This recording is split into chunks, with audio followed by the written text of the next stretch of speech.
at one point in the movie, it gets so inhospitable. Everybody's doing a standoff.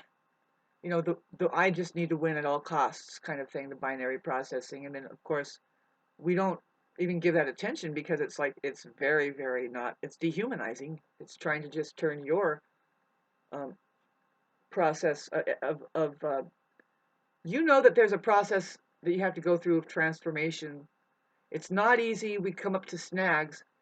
They um, will stand off to that because it's their time to grow. It's their turn to grow up. Really, you'd have patience. And what's the point? Well, it's unfortunate because this is what humanity will go through. Constant. It'll get worse maybe before it gets better. We'll see this that see they can't save themselves unless they stop the standoff thing. But what is righteous isn't going to back down anymore. It's always been the righteous that has backed down and just taken it because there's a handicap there and we feel sorry for them or something. And it's like, but um, yeah, that gains points somewhere else in heaven. But um, after a while, you need resources. It burns up. Your life is being burnt up.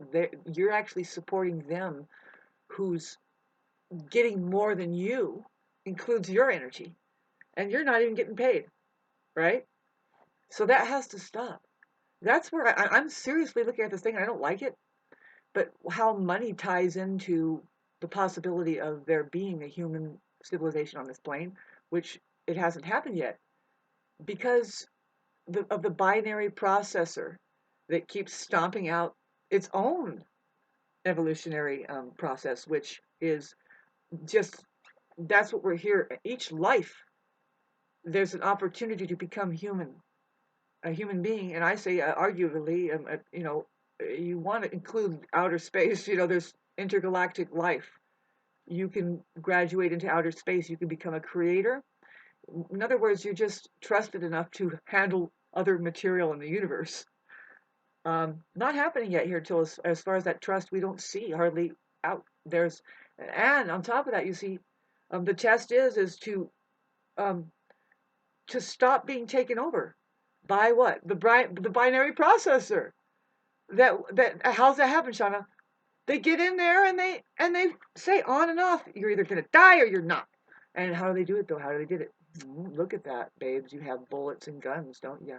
But somebody is afraid of death on a level of how that your body can just be annihilated and then you go back up into the universe and you go,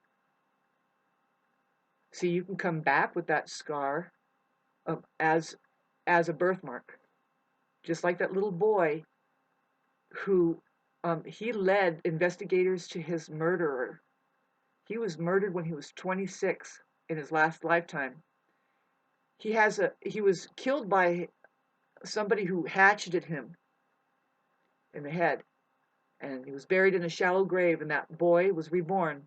By the time he got to be 4 or 5 or even 6, I think it was, he led investigators to the site of where his body was buried. And they dug it up, and there he was.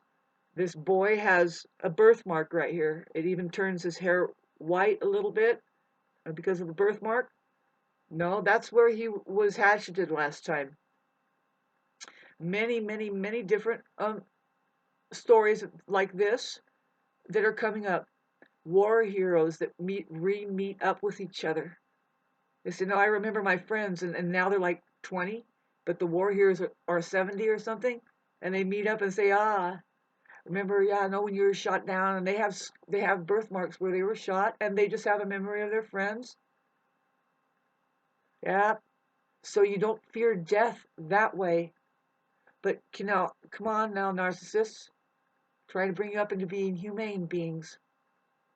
Imagine if we knew that, really, if everybody did that and everybody knew that. Jesus!